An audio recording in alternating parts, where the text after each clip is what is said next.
Papa Ipima Kapati Available Company Lang Tu Zan Panani Sumizat CBS Japante Tim Pangsela Kai Sahin Tri Lebuhin Tim Pangsela Kai Sahin Ki Bana Paksino Chuk Nula Pate Ho Chate Ine Ho Hi Ho Sungahi lasa ay pangbahinga pangbaha panglobaha mo iget dili kanomin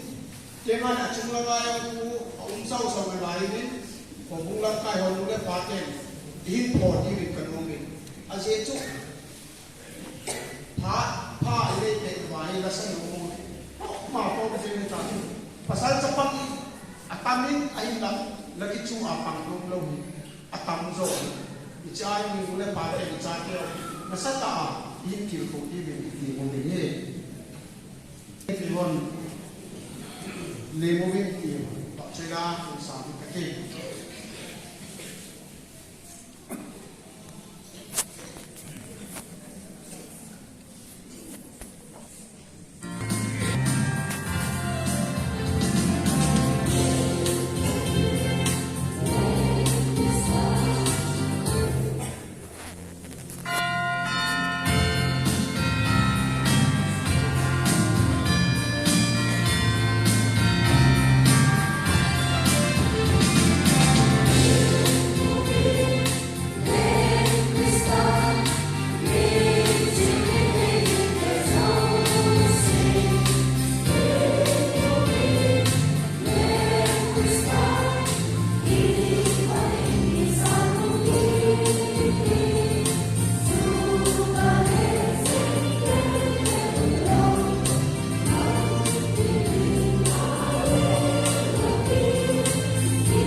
Duka Pulis, Director Puller, CBS Archive Hall, CBS Ochuna.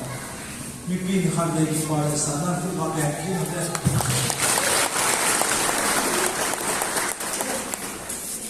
Tun,